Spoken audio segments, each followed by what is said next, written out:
Assalamualaikum warahmatullahi wabarakatuh. Selamat pagi.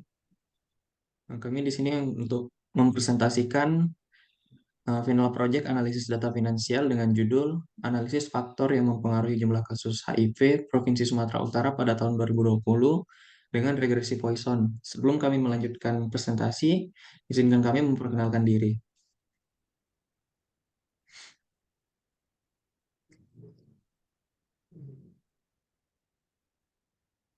Baik, saya sendiri Igede Ramawijaya dengan NRP 063118400029 dengan rekan saya. Saya Cecilia Rumanat Siahaan dengan NRP 500620157. Oke. Adapun konten dari presentasi kami yaitu pendahuluan, tinjauan pustaka, metode penelitian, analisis pembahasan, dan kesimpulan. Masuk pada bagian pendahuluan. Oke. Latar belakang dari penelitian ini, yang pertama adalah Provinsi Sumatera Utara masuk ke dalam 10 besar sebagai wilayah dengan kasus HIV terbanyak. Lalu yang kedua, penyebaran virus HIV secara umum disebabkan oleh aktivitas seksual bebas, namun tidak menutup kemungkinan masih terdapat faktor lain yang mendukung penyebaran virus HIV. Lalu yang ketiga, data jumlah kasus HIV di Provinsi Sumatera Utara 2020 yang digunakan dalam penelitian ini dapat dianalisis dengan metode regresi Poisson sesuai dengan metode yang digunakan dalam penelitian ini. Berikutnya adalah rumusan masalah. Jadi terdapat dua rumusan masalah dalam penelitian ini, yaitu apa saja faktor yang mempengaruhi secara signifikan terhadap jumlah kasus HIV di Provinsi Sumatera Utara pada tahun 2020. Lalu yang kedua, bagaimana model terbaik menggunakan metode analisis regresi Poisson terhadap faktor yang mempengaruhi jumlah kasus HIV di Provinsi Sumatera Utara pada tahun 2020. Adapun tujuan penelitian ini adalah yang pertama untuk mengetahui faktor yang berpengaruh secara signifikan terhadap jumlah kasus HIV di Provinsi Sumatera Utara pada tahun 2020. Lalu yang kedua adalah model terbaik menggunakan metode analisis Poisson terhadap faktor yang mempengaruhi jumlah kasus HIV di Provinsi Sumatera Utara pada tahun 2020.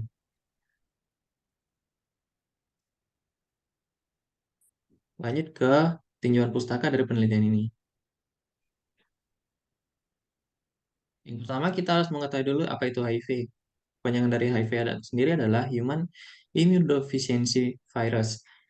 Jadi kami mengambil definisi dari Corwin pada tahun 2009, yaitu HIV ini adalah retrovirus yang berarti terdiri dari atas untai tunggal RNA virus yang masuk ke dalam inti sel penjamu atau penderita yang ditranskripsikan ke dalam DNA penderita ketika menginfeksikan penderita. Jadi penyebaran virus HIV sendiri ini secara umum itu melalui cairan tubuh penderitanya seperti air liur, sperma, ataupun ASI. Namun HIV ini tidak dapat menyebar melalui keringat penderita, udara, ataupun air. Berikutnya itu adalah jumlah kasus HIV di Sumatera Utara. Kasus HIV di Sumatera Utara sendiri termasuk tinggi sehingga termasuk ke dalam 10 besar sebagai wilayah dengan kasus HIV terbanyak di Indonesia. Dari data yang ada, sebanyak 519.158 kasus telah terjadi di Indonesia dan sebanyak 27.850 kasus terjadi di Provinsi Sumatera Utara.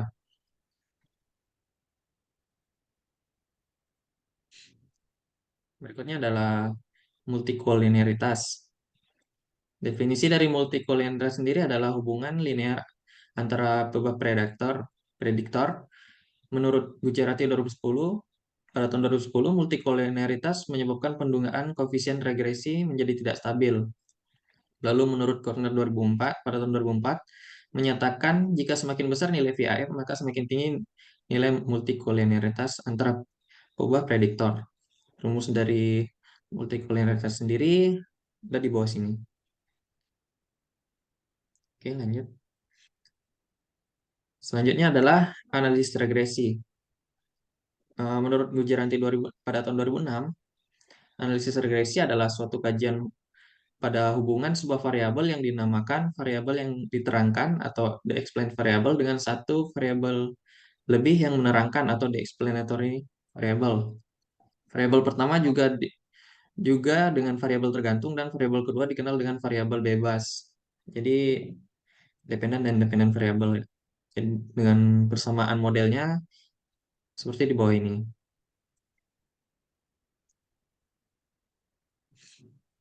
Lanjut ada distribusi Poisson. Sesuai dengan metode penelitian ini yaitu regresi Poisson. Jadi datanya sendiri diasumsikan atau harus berdistribusi Poisson.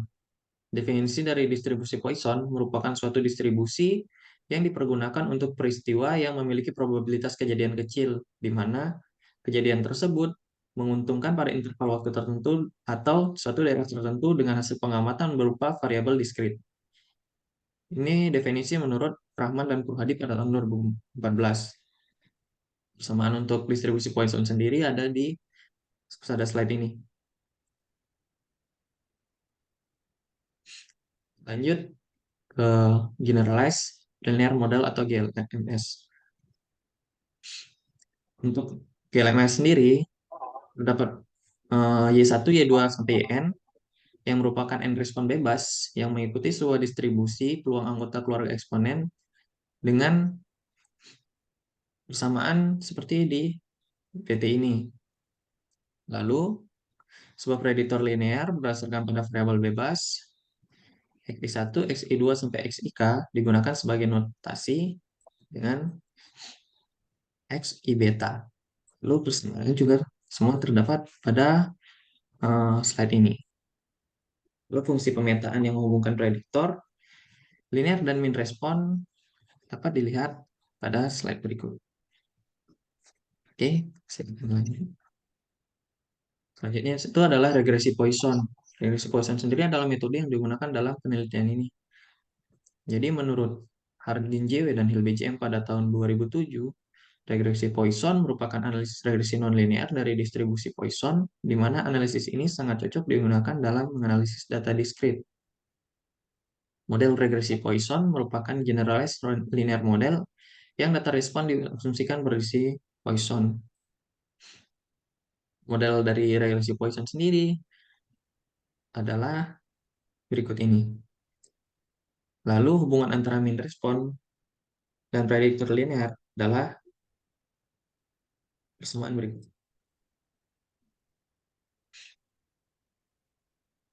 Lanjut ke generalized regression Poisson.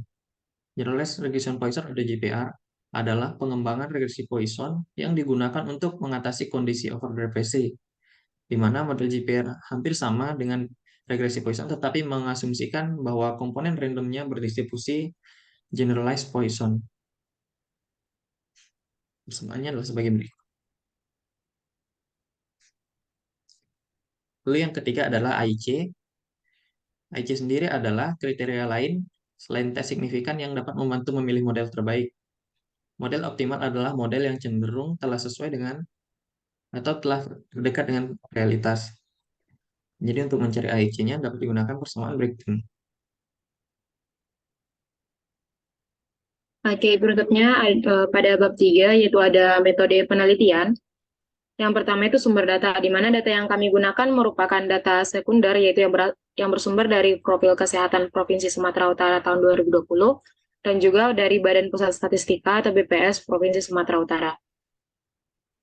Kemudian variabel penelitian yang kami gunakan, variabel respon ADY, yaitu jumlah kasus HIV, dan untuk variabel prediktornya ada 6, yaitu X1 merupakan presentasi penduduk miskin terhadap jumlah penduduk, X2 presentasi penduduk tamat SLTA terhadap jumlah penduduk, X3 persentase penduduk pengguna kondom terhadap alat kontrasepsi lain, X4 rasio jumlah tenaga kesehatan per 100.000 orang penduduk, X5 tuh rasio fasilitas kesehatan per 100.000 orang penduduk, dan X6 persentase penduduk usia 25 sampai dengan 34 tahun terhadap jumlah penduduk.